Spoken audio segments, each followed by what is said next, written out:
사실 이렇게 특세를 인도하게 되면 수요일 밤 설교는 부교육자들이 합니다. 이렇게 한 주간 내내 특별 새벽기도 말씀 준비하는데 수요일 밤 설교까지 제가 하게 되면 조금 무리가 와요. 주일 설교하고 한 주간 내 새벽 설교하고 또 돌아오는 추수감사주일 설교도 준비해야 하잖아요. 저희 교회가 부교육자들이 없다 그러면 당연히 제가 해야겠지만 저 말고도 부교육자가 5이나 있잖아요. 풀타임은 2이나 더 있고 그러면 좀 저랑 나눠서 해도 되죠. 그래서 신년 특세가 그랬든 뭐 고난주간 특세가 그랬든 교회 창립 감사 특세가 그랬든 다 부교육자들이 했어요. 근데 이번 주 주보에 우리 부교육자들이 제가 설교한다고 주보에 올려버린 거예요. 저 몰랐어요. 오늘 저녁 6시까지도 몰랐어요. 조옥래 목사님 오늘 저녁에 하실 본문과 제목을 알려주십시오. 뭔 소리냐, 특세 기간인데 당신들이 알아서 해야지. 그랬더니 이번 주에 목사님이 하시기로 예정되어 있습니다. 몰랐어요. 넘어져 본 사람이 일어나는 법을 안다고 아주 제대로 넘어져 버렸습니다. 우리 부교육자들이. 담임 목사 죽으란 이야기죠. 근데 참 감사한 게 제가 내일 외부 교회 말씀 사역이 예정되어 있어요. 그래서 그 말씀이 준비된 게 있었어요. 그래서 하나님이 외부 교회 성도님들 떠먹여 주기보다는 먼저 우리 성도님들에게 그 말씀을 좀 주기를 원하시나? 그런 마음으로 오늘 말씀을 전합니다. 함께 나눌 말씀의 제목이 뭐죠? 우리가 찬양하는 이유입니다. 돌아오는 주일이 추수감사 주일이기도 하고 시편 103편 오늘 본문은 다윗의 시예요. 시편에 다윗의 시가 많이 있죠. 시편에 150편이잖아요. 150편 중에 다윗이 쓴 시가 73편입니다. 그러니까 거의 절반 가까이 다윗이 혼자 다 써요. 어떤 분은 시편 그러면 몽땅 다 다윗이 쓴 시라고 생각을 하는 거죠. 근데 사실 다윗이 쓴 시는 한 절반 정도고 나머지는 모세가 썼다든지 아삽이 썼다든지 고라 자손이 썼다든지 솔로몬이 썼다든지 여러 사람이 쓴 시예요. 자, 그러면 여기서 질문.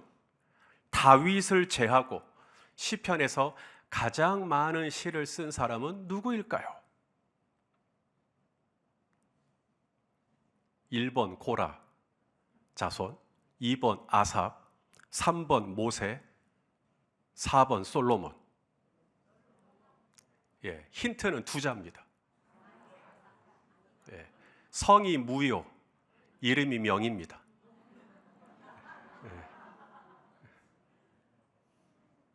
다윗이 시편에서 70편이 넘는 시를 썼다. 압도적으로 시편에서 가장 많은 시를 썼다. 이건 뭘 의미할까요? 다윗이 그만큼 하나님을 찬양하는 것을 좋아했다는 것이죠. 우리 연립배달교회 성도님들도 하나님 찬양하는 거 좋아하셔요? 제가 우리 일청년의 목자 모임 인도하잖아요. 그러면 일청년의 그 형제 자매들 중에 가끔 그런 피드백이 와요. 목사님 찬양하는 시간이 좀만 더 길었으면 좋겠어요. 근데 이후에 설교도 해야 되고 이것저것 순서가 있으니까 찬양 시간을 압축하시는 것은 이해하는데 찬양을 하다 보면 찬양이 너무 좋아가지고 목사님이 좀만 더 인도해 주셨으면 좋겠다 이럴 때가 많다는 거예요. 저 듣기 좋으라고 한 얘기겠죠. 자, 오늘 본문 1절 말씀 다윗이 하나님을 찬양해요. 자, 우리 1절을 같이 넘겨야 되는데 왜 안 넘어가죠? 자, 제가 넘어갈 수 있도록 해주세요. 자, 읽겠습니다. 시작. 내 영혼아 여호와를 송축하라. 내 속에 있는 것들아 다 그의 거룩한 이름을 송축하라. 1절에서 하나님을 송축해라, 하나님을 송축해라. 그리고 마지막 절입니다. 22절 마지막 절에서도 또 송축하라 두 번 나와요. 22절 시작. 여호와의 지으심을 받고 그가 다스리시는 모든 곳에 있는 너희여 여호와를 송축하라. 내 영혼아 여호와를 송축하라. 이렇게 처음부터 끝까지 다윗은 계속 뭐예요? 하나님을 송축하라, 송축하라. 내 속에 있는 것들아 다 송축하라, 송축하라. 찬양하라 이런 표현도 있는데 송축하라, 송축하라. 히브리어로 바라크입니다. 바라크. 이게 하나님을 예배할 때 무릎을 꿇고 예배하는 것을 의미해요. 우리가 예배할 때 손 들고 예배 많이 하죠. 손 들고 찬양 많이 해요. 근데 거기서 조금 더 마음이 뜨거워진다. 그러면 어쩌면 자리에서 일어설지도 모르겠어요. 누가 보든 안 보든 그냥 나는 내 자리에 서서 하나님을 너무 경배하고 싶으니까, 하나님을 송축하고 싶으니까. 근데 어떤 분은 아예 그 자리에 무릎을 꿇어요. 그게 바라크예요. 다윗은 그렇게 지금 하나님을 예배하고 있는 거예요. 손을 들어도 야, 저분 되게 하나님을 예배하는데 진지하구나. 만약에 자리에서 벌떡 일어섰다.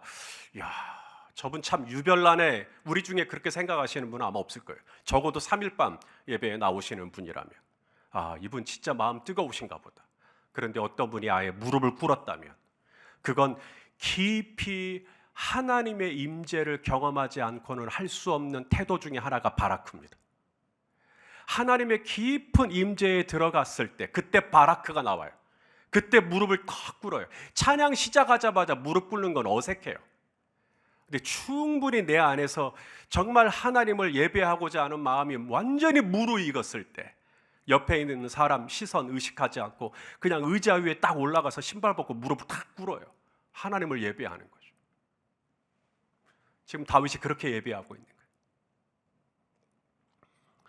아시는 것처럼 다윗은 하나님을 예배할 때 둘째가라면 서러운 사람이에요. 이 중에서 가장 뜨겁게 예배하는 사람 누구냐 그러면 다윗은 1등 해야 돼. 항상 그래야 돼. 그게 다윗이에요. 언약궤가 들어오던 날 다윗이 어떻게 했는지 기억나시죠? 언약궤 앞에서 어떻게 했죠? 춤을 춰요. 아무도 춤춘 사람 없었거든요. 근데 다윗 혼자 춤을 춰요. 그게 다윗이에요. 얼마나 춤을 췄든지 다윗의 아내 미갈이 쪽팔려 했어요. 남편이 하도 춤을 추니까 좀 그러지 말라고. 남편은 그럴 수가 있어야 말이에요. 주체할 수가 있어야 말이죠. 하나님의 언약궤가 다윗 성으로 들어오는 거잖아요. 하나님의 언약궤가 우리 이미숙 집사님 집에 들어간다고 생각해 보세요. 하나님의 언약궤가 우리 이선주 권사님 집에 들어간다고 생각해 보세요.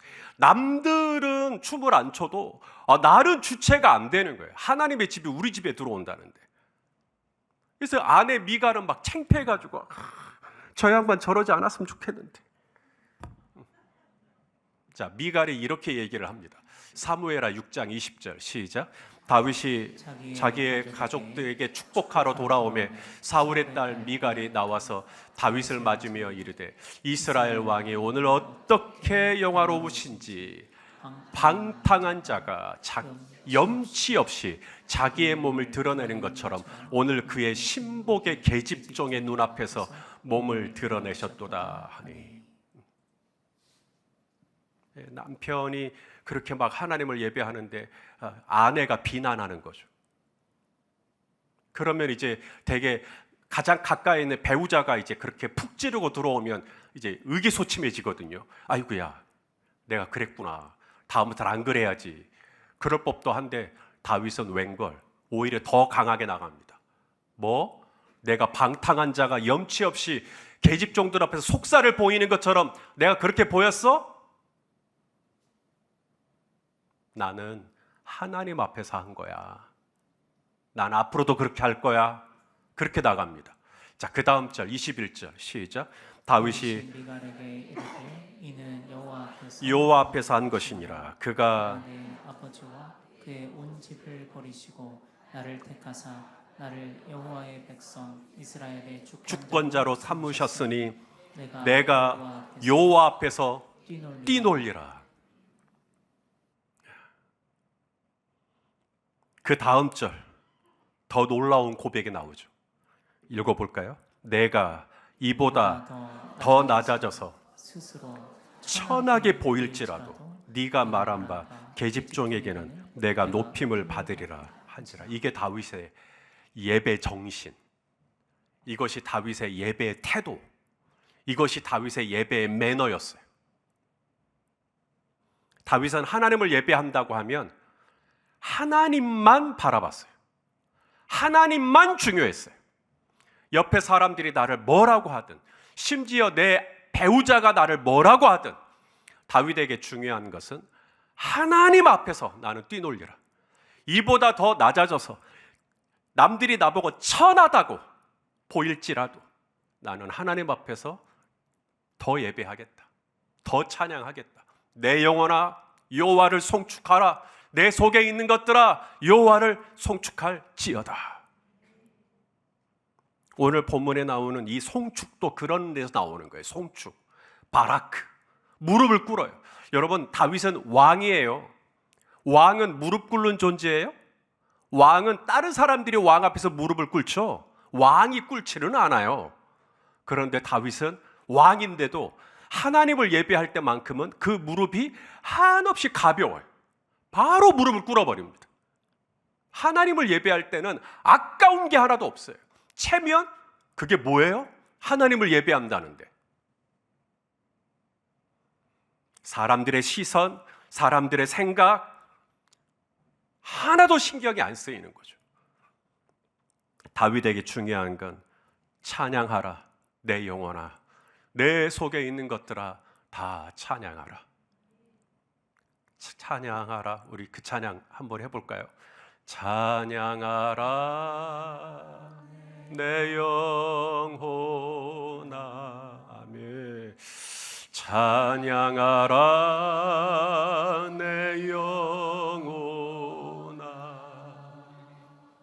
내 속에 있는 것들 다 찬양하라.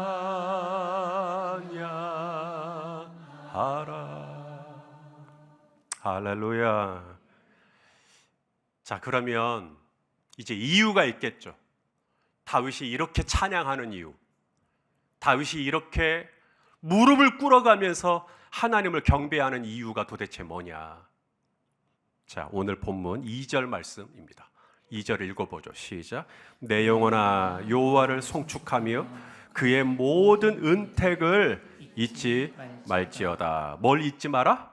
모든 은택. 은택이 뭐죠? 하나님께 받은 은혜. 그러니까 다윗이 하나님을 찬양할 수밖에 없었던 것은 하나님께 뭘 받은 거예요? 은혜. 그러니까 찬양은 노래 잘하는 사람이 찬양을 잘하는 게 아니고, 찬양은 전공한 사람이 찬양을 잘하는 게 아니고, 뭐 찬양 신학교 뭐 이런 것도 있더라고요. 뭐 찬양 학과 막 이런 게 있더라고요. 찬양은 은혜 받은 사람이 찬양을 하는 거예요.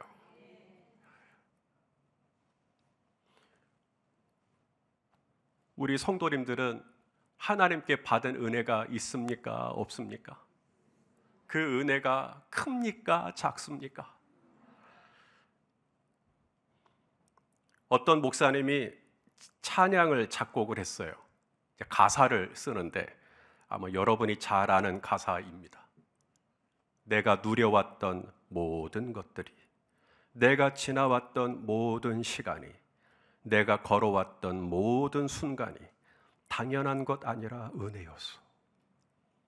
손견빈 목사님이 이 찬양을 쓰게 된 이유를 인터뷰를 하는데 2년 걸렸다고 하더라고요. 2년.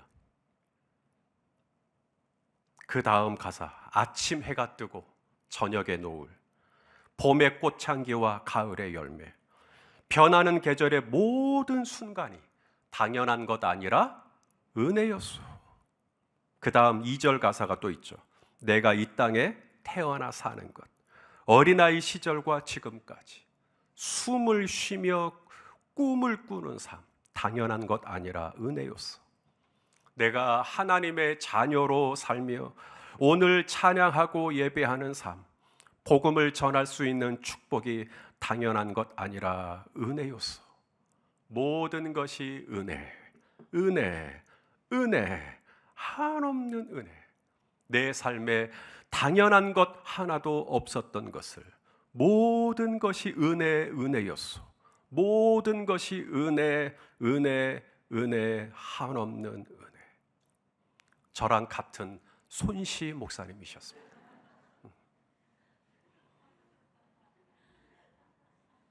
이 손경민 목사님이 이 은혜라고 하는 이 찬양을 작곡을 하는데 가사를 뭐라고 할까? 2년이 걸렸대요. 2년. 그러면서 묵상하고 그러면서 은혜라는 것을 풀어가는데, 그래, 아침 해가 뜨는 게 은혜지, 저녁에 노을이 지는 게 은혜지, 봄에 꽃향기가 나는 게 은혜지, 가을에 열매가 있는 게 은혜지, 내가 이 땅에 태어났네, 그것도 은혜지, 내가 오늘 살아 숨을 쉬며 사네, 은혜지. 우리 성도님들도 그게 은혜라고 믿으십니까? 내가 예수 믿고 하나님의 자녀가 된 것 은혜입니까?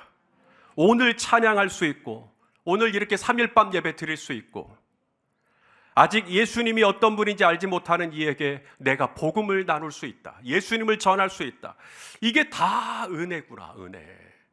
우리도 같이 고백하실 수 있으시면 아멘 해주시겠습니까? 자, 그렇다면 이건 손경민 목사님의 은혜고, 다윗의 은혜는 뭘까요? 다윗은 어떤 은혜를 받았다고 고백을 할까요? 자, 3절 말씀에 나옵니다. 자, 우리 3절 말씀을 같이 읽겠습니다. 시작. 그가 내 모든 죄악을 사하시며 내 모든 병을 고치시며. 자, 다윗이 받은 은혜, 내 모든 은택을 잊지 말지어다 라고 해놓고 그 다음에 제일 먼저 다윗이 언급하는 하나님의 은혜가 뭐냐면, 하나님이 나의 죄를 뭐예요? 다 용서해 주셨다. 할렐루야. 이게 다윗에게는 너무나 큰 은혜. 하나님이 내 모든 죄악을 사하여 주셨다. 다윗은 이것만 생각하면 너무 좋은 거예요. 그래서 이 103편 시편 안에 하나님이 나의 죄를 용서해 주신 그런 이야기가 곳곳에 나와요. 자, 10절 말씀도 봐보세요. 어떻게 우리를 용서해 주시는지. 시작. 우리의 죄를 따라 우리를 처벌하지는 아니하시며 우리의 죄악을 따라 우리에게 그대로 갚지는 아니하셨으니. 만일에 이 말씀, 우리의 죄를 따라 우리를 처벌했다면 우리 어떻게 됐을까요? 우리의 죄악을 따라 우리에게 그대로 갚아주셨다면, 우리가 죄를 지었을 때마다, 우리가 잘못할 때마다 우리에게 그대로 갚으셨다면, 우리 오늘 이 자리에 남아있는 사람이 누가 있을까요? 마음은 원이로되 육신이 약해요. 이번 한 주가 넘어져도 일어나는 것, 넘어져도 일어나는 것. 그래서 그런지 우리는 이번 주에도 많은 죄를 지었어요. 근데 그렇게 죄를 지을 때마다, 그렇게 넘어질 때마다 하나님이 우리를 처벌했다면, 내가 어떤 죄를 지을 때마다 마치 뒤에서 몰래 경찰이 암행, 순찰을 하다가 내가 탁 신호 위반하고 뭔가 죄를 딱 지으니까 바로 삐요삐요삐요 울리면서 나를 추격하듯이, 내가 뭔가를 잘못할 때마다 하나님이 그렇게 나를 추격해오고 나의 숨통을 조여왔다면 아마 이 자리에서 제일 먼저 사라져야 할 사람이 저 손 목사일 거예요. 저는 이 자리에 서기에 너무나 부족한 죄인 중에 죄인이기 때문에 그렇습니다.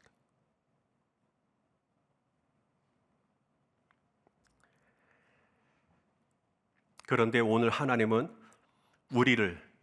우리의 죄를 따라 우리를 처벌하지 않으시고, 우리의 죄악을 따라 마치 일수하시는 분이 빚독촉하듯, 너 오늘 뭔 죄 지었지? 너 오늘 몇 시 몇 분에 또 이런 생각했어? 너 또 뭐 했어? 이런 식으로 우리를 따지고 들지 않아서, 그렇게 우리의 숨통을 조이지 않아서 오늘도 이 저녁에 우리가 이렇게 함께 모여 평안함 가운데 예배드리고 있는 줄로 믿습니다.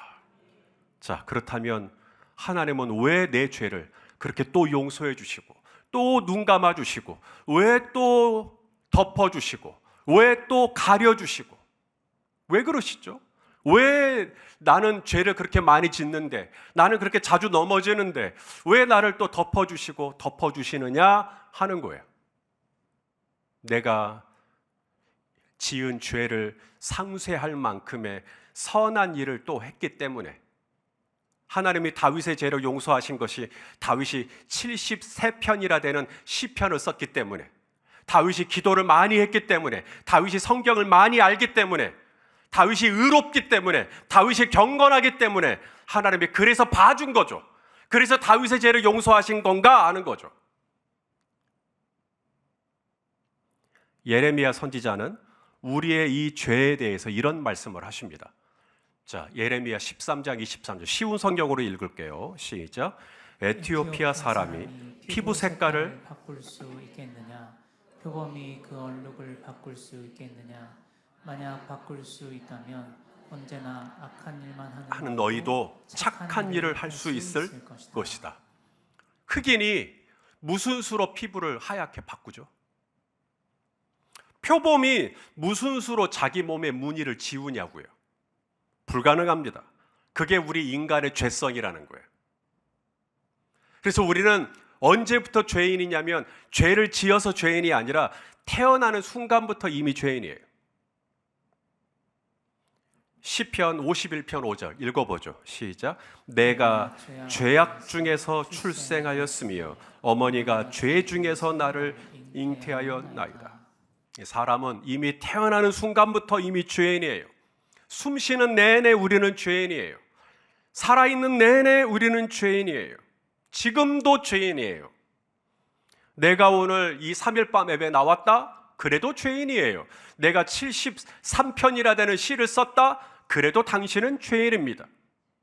내가 기도를 얼마큼 했다? 그래도 죄인이에요.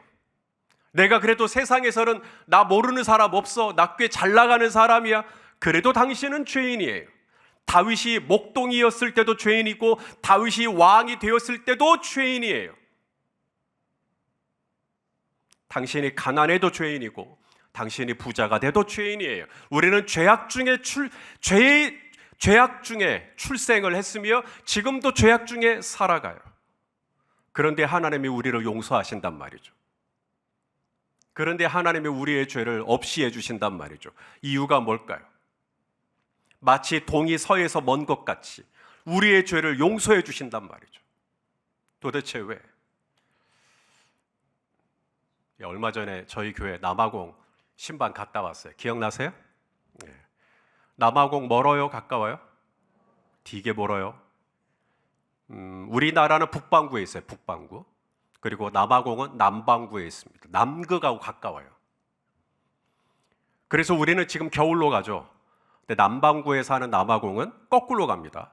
거기는 여름으로 가고 있어요. 그래서 우리는 겨울이 되면 화이트 크리스마스라 그래요. 이제 눈이 많이 오니까. 근데 남아공은 오히려 여름이 되기 때문에 눈이 안 오죠. 그래서 거기는 비키니 크리스마스입니다. 수영복을 입고 크리스마스를 맞아요. 그렇게 먼 곳이 남아공이에요. 그러니 비행기를 타고 저 남반구에 있는 남극 가까이에 있는 남아공까지 가는데 비행기로만 꼬박 24시간, 거의 광주에서 출발해서 우리가 가려고 했던 케이프타운까지 얼마나 걸렸나 했더니 30시간 이상 걸렸어요. 그렇게 먼 곳이에요. 그런데 하나님이 우리의 죄를 용서하실 때 마치 북반구에서 남반구가 멀듯이, 마치 북극이 남극에서 멀듯이, 해 뜨는 곳이 해 지는 곳에서 멀듯이 우리의 죄를 그렇게 용서해 주셨다. 자, 시편 103편 12절 말씀을 메시지 번역으로 한번 읽어보죠. 시작. 해 뜨는 곳이 해 지는 곳에서 아주 먼 것처럼 우리를 우리 죄에서 멀리 떼어 놓으셨다. 아니, 우리가 뭐라고? 우리가 뭐 했다고? 우리가 뭐 경건했어요? 우리가 착하면 얼마나 착하다고? 우리가 진실하면 얼마나 진실하다고? 우리가 의로우면 얼마나 의롭다고? 우리가 기도를 하면 얼마나 했다고? 우리가 전도를 하면 또 얼마나 했다고, 우리가 교회 봉사를 하면 또 얼마나 했다고, 아니 도대체 뭘 보고 우리의 죄를 그렇게 옮겨주시느냐 말이죠. 해 뜨는 곳이 해 지는 곳에서 먼 것처럼 그렇게 우리의 죄를 멀리 옮겨주신다. 우리의 죄를 처리해 주신다. 우리의 죄를 없이 해주신다. 남극에 있는 펭귄이 북극에 있는 펭귄을 어떻게 쳐다봐요? 쳐다볼래야 볼 수가 없죠. 마치 그런 것처럼 우리의 죄를 멀리 옮겨버리신다. 우리의 죄를 처리해버리신다. Why? 나는 그렇게 의로운 존재가 아닌데, 나는 죄악 중에 출생한 사람인데, 나는 지금도 숨쉬는 내내 죄를 짓고 살고 있는데 도대체 왜 내 죄를 이렇게나 깨끗하게 도말하여 주시는가? 왜 그럴까요?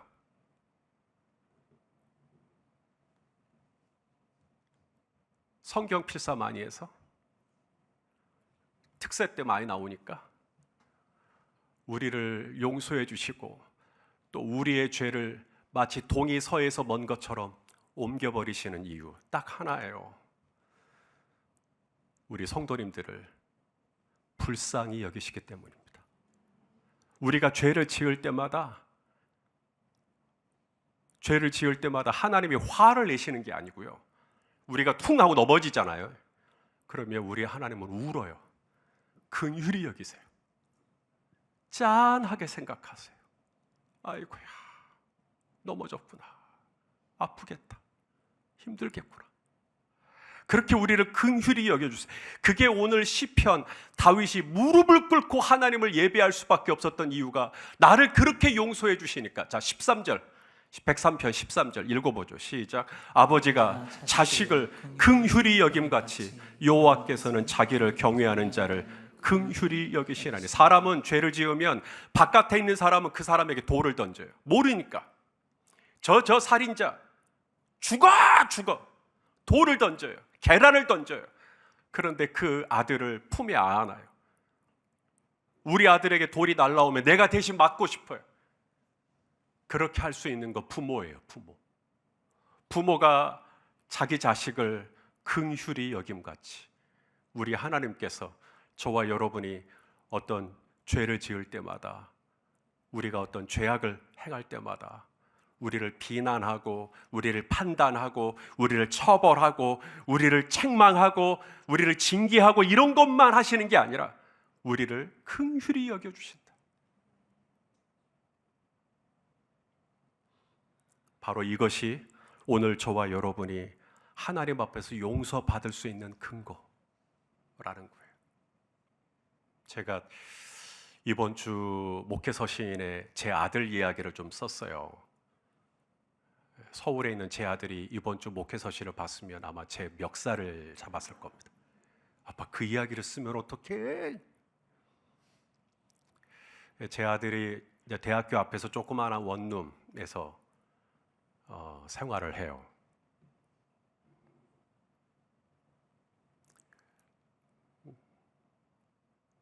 아들이 너무 보고 싶어가지고 하루는 아내한테, 여보, 아들이 너무 보고 싶네. 아들이 점심 먹을 시간 된다 그러면 우리 올라가서 점심이라도 같이 하게. 그래서 이제 전날 아들한테 톡을 보냈어요. 내일 너 얼굴 보고 점심 좀 먹을 수 있겠니? 그랬더니 괜찮다는 거예요. 자기도 엄마 아빠 보고 싶대. 또 이런 말도 할 줄 아네. 그러면서 이제 아내랑 같이 기쁘게 올라갔어요. 한참 올라가고 있는데 톡이 왔어요. 학교로 오지 말고 집으로 오라는 거예요. 보통 때는 집으로 오란 말 안 하거든요. 왜냐하면 자기 없을 때 그 어질러진 집에 엄마 아빠 가면 좀 창피한가 봐요. 그래서 자기 없을 때는 오지 말라 그러는 건데 집으로 오라는 거예요. 자기 집에 있으니까. 그래서 그래. 그래서 저는 생각을 했어요. 아들이 이렇게 자신 있게 엄마 아빠 보고 오라고 한 것은 분명히 그 집을 치웠을 거다. 딴에는 분명히 뭔가 이렇게 탁 해놓고 엄마 아빠 자랑하려고, 나 이렇게 잘 살아, 나 혼자 살지만 나 이렇게 잘 꾸미고 살아, 이런 거 보여주려고 아마 오라고 그랬나 보다 하고 갔는데 이게 웬걸? 오메 세상에. 아니 탕자도 그런 돼지 우리에서 살았을까요? 어디 발 디딜 틈이 없어요. 제 아내가 이건 빨라고 내놓은 거냐? 그랬더니 그거 빤 건데. 아니 냄새가 나는데 이게 지가 빤 거래요 그게. 아니 빨았으면 예쁘게 개야지. 아니 자기는 너무 귀찮다는 거예요. 하긴 그도 그럴 것이 새벽 2시, 3시까지 과제하고 집에 들어오면 자기 바쁘죠. 피곤하니까. 그래서 그냥 자기는 그냥 한쪽에 밀어놓고 자기는 혼자 살만하니까 그렇게 살았다고 하는데 화장실에 악취가 그냥 나고. 근데 제 얼굴에 웃음이 나더라고요. 아들이 그렇게 어질러진 거 하나도 제 눈에 안 들어와요. 싱크대에 쌓여진 설거지물 하나도 제 눈에 안 들어와요. 화장실에 나는 악취? 그것도 문제가 아니에요. 그냥 그 방에 딱 들어가서 아들은 아직 이불 속에 있어요. 몸은 알몸이고 아직 일어나서 옷도 안 갈아입었어요. 그런데도 아들을 보는데 어찌나 제가 아들 보고 싶어 했다. 너무 좋은 거예요 그냥.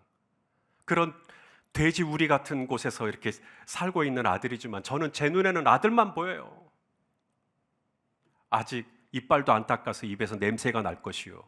머리도 안 감아서 머리도 지저분할 것이요. 옷도 안 입어서 뭐 이렇게 이불만 칭칭 감고 있는데 제가 침대 위에 올라가서 징그럽게 아들 하고 저보다 더 큰 아들을 꽉 끌어안아 줬어요. 그 다음엔 조용히 아내하고 치우기 시작했죠. 그래서 아들이 흘린 쓰레기들, 아들이 흘린 오물들, 아들이 흘린 그런 온갖 냄새나는 죄악들이죠. 온갖 보기 안 좋은 것들, 그것들을 이제 편의점에 가서 재활용 봉투 사가지고 싹 다 집어넣어가지고 아들이 보이지 않는 동이 서에서 먼 것 같이 그 죄들을 싹 다 치워버리는 거예요. 깨끗하게 치워버리는 거죠.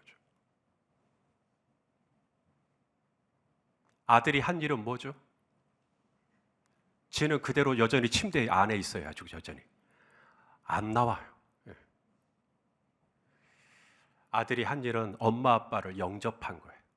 엄마 아빠를 맞이한 거예요. 내 방에 와주세요. 내 집에 와주세요. 엄마 아빠 와주세요. 이런 형편이지만 그래도 와주세요. 근데 갔는데 정말 끔찍하고 사방이 폭탄 맞은 것처럼 어질러져 있었지만 아버지가 자식을 긍휼히 여긴다는 건 진짜 내 아들밖에 안 보여요. 여전히 내 아들은 너무 사랑스러워. 여전히 내 아들은 너무 귀해요. 그 긍휼히 여기는 마음이 막 일어나니까 아내하고 같이 하나 다 치우는 거예요. 깨끗하게 치우는 거예요. 그리고 해 뜨는 곳이 해 지는 데서 먼 것 같이 싹 다 깨끗하게 치워주는 거예요. 나중에 아들이 학교 갔다가 이제 저녁에 집에 왔어요. 이제 엄마 아빠가 어떻게 치워놨는 걸 다 보는 거죠. 제 아내한테 톡을 했대요. 엄마, 어찌 내가 빨래하면 냄새가 나고 엄마가 빨래를 해주면 향기가 나지? 그 말 때문에 제 아내가 그 하루 종일 일한 것에 대한 보상을 받은 거예요. 사랑하시는 성도 여러분, 이것이 우리 하나님 아버지의 마음이에요. 내가 한 것은 딱 하나밖에 없어요. 예수님, 나의 구주가 되어 주십시오. 하나님, 나의 아버지가 되어 주십시오. 나는 하나님을 나의 하나님으로, 예수님을 나의 구주로 영접한 것뿐이에요. 영접하는 자, 곧 그 이름을 믿는 자들에게는 하나님의 자녀가 되는 특권을 주셨으니 우리 하나님이 우리를 긍휼히 여기셔요. 그리고 우리의 모든 걸 치워주기 시작해요. 우리의 모든 죄악들을 치워주기 시작해요. 우리의 모든 실수들을 치워주기 시작해요. 치워주면서 저하고 아내는 노래를 틀고 기쁘게 웃으면서 행복하게 치워줘요. 행복하게 깨끗하게 소재하는 게 우리 하나님 아버지 마음이. 그래서 다윗이 무릎을 꿇은 거예요. 너무 감사해서.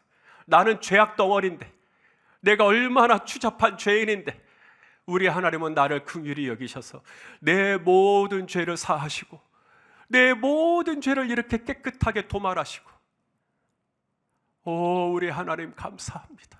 내 영혼아 여호와를 송축할지어다. 내 속에 있는 것들아 그 거룩한 이름을 송축할지어다. 내 모든 죄를 도말하신 그분을 찬양할지어다. 나를 사랑하사 나를 위하여 자기 몸을 버리신 하나님의 아들을 이 땅에 보내신 하나님을 찬양할지어다. 너무 감사한 거예요. 그 하나님 앞에 찬양을 할 수밖에 없는 거예요. 찬양을 할 때 얌전히 할 수가 없는 거예요. 내 죄를 용서해 주신 그 은혜를 생각하면 무릎을 탁 꿇는 거예요. 송경민 목사님은 은혜라는 찬양의 가사가 2절이죠. 오늘 다윗은 103편이 22절까지 있어요. 왜? 너무 감사하니까. 또 감사하니까. 뭐가 그렇게 도대체 감사해요? 다윗이 감사한 것은 가장 큰 이유가 하나, 그게 뭐냐면 내 죄를 용서해 주신 것, 내 죄를 사하여 주신 것, 나를 죄악을 따라 처벌하지 않는 것, 나를 죄악을 따라 나에게 되갚지 않아 주시는 것, 내가 죄를 지을 때마다 나를 처벌하지 않으시는 하나님, 나의 죄를 눈감아 주시는 하나님, 나의 죄를 이렇게 덮어주시는 하나님, 깨끗하게 소지해 주시는 하나님, 예수 그리스도의 보혈로 나의 죄를 다 덮어주시는 우리의 주님을 찬양합니다. 바로 이 은혜가 돌아오는 추수감사절, 내가 뭘 감사할까? 받은 복을 세어보는 거 좋은데 우리 절대로 놓치면 안 되는 감사의 제목 하나, 나 같은 죄인 용서하여 주신 것, 나 같은 죄인 구원해 주신 것, 나 같은 죄인 하나님의 자녀 삼아 주시는 것. 내가 이렇게나 실수를 많이 했지만 우리 하나님은 그것 상관하지 않으시고 우리 하나님의 눈에는 우리 윤영철 집사님만 보여요. 우리 문수원 집사님만 보여요. 그렇게 나를 사랑해 주시고 그렇게 나를 또 안아 주시고 그렇게 돌아온 탕자의 볼에 뺨을 부벼 주시는 우리 아버지 하나님의 은총을 내 영혼아 송축할지어다. 그렇게 추수감사절을 은혜 가운데 맞이하시기를 주의 이름으로 축원합니다. 기도하시겠습니다.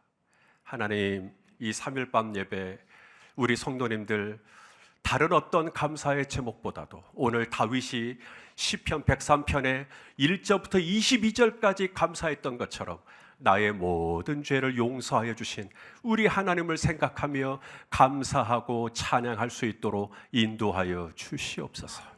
예수님의 이름으로 기도하옵나이다. 아멘.